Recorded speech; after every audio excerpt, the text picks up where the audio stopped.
Hi guys, আমি এইমাত্র ঘুম থেকে উঠলাম, দোকানে আছি দেখতেই পাচ্ছ। তো সবাই কেমন আছো বলো?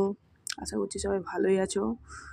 তো আজকে সত্যি বলছি, এত গরম দেখতেই পাচ্ছ, কত ঘাম দিয়েছে। ঠিক আছে, এই গরমের মধ্যে আমি ঘুমিয়ে গেছিলাম, বুঝতেই পারিনি গরম লাগছে না ঠান্ডা লাগছে। তো ঘুম থেকে উঠে দেখি আমাকে পুরো একদম ঘাম দিয়ে চান করিয়ে দিয়েছে। সত্যি এত পরিমাণে গরম পড়েছে, মানে কি বলবো, গাঁড় ফাটা গরম। ওহ গাইস, টি শার্টগুলো খুব সুন্দর লাগছিল, ওই জন্য তোমাদেরকে এরকমভাবে দেখালাম। এত গরম, আমি তো কী করবো না করবো কিছু খুঁজতে পারছি না। দোকানের মধ্যে শুধু ঘুরপাক খাচ্ছি আর ক্যামেরাটাকে নিয়ে এদিক ওদিক করছি, শুধু পাগলের মতন হয়ে গেছি গরমের মধ্যে।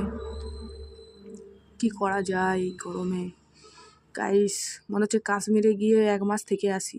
কিন্তু ভাই কি করব, দুঃখের কারণ টাকা নেই, আমার গরিব মানুষ, কি আর করা যায়। তাই গরমের মধ্যে পচে মরছি, কাজ করছি, আর কি করতে পারি আমরা বলো। তো এটা হচ্ছে আমাদের জেন্টসের দোকান ছিল, এটা হচ্ছে আর একটা লেডিস দোকান আসছে। তো আমি ঘুমাচ্ছিলাম এইখানেই, এই দোকানে, এই যে বেডটা দেখতে পাচ্ছ হালকা করে দেখা গেল, ওই বেডটাতেই ঘুমাচ্ছিলাম।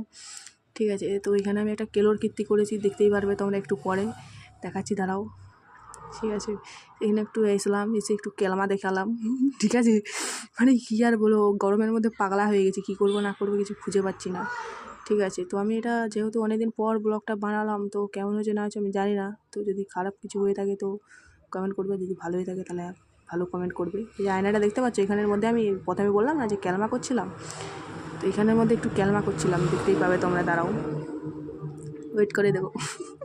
মানে কি করব না করব কিছু বুঝতে পারছি না, নিজেকে নিজেকে জিজ্ঞেস করছি ভালো আছো, কিস করছি, কী করবো না করবো, কিস করা তো কেউ নেই, তার জন্য ওই আয়নাটাকে নিজের মধ্যে নিজেকে নিয়ে জিজ্ঞেস করছি। আর কি করব, পাগলা চোদা খেপা চোদা হয়ে গেছি গরমের মধ্যে। ও হো, কি সুন্দর নাচ দেখাচ্ছে আমাকে বাবা। এদিকে গরমে ঘাম ঝরে গা ফেটে যাচ্ছে, আর এদিকে আমি স্টাইল মারছি, কেলমা মারছি, কী আর বলবো। তো টাটা বাই।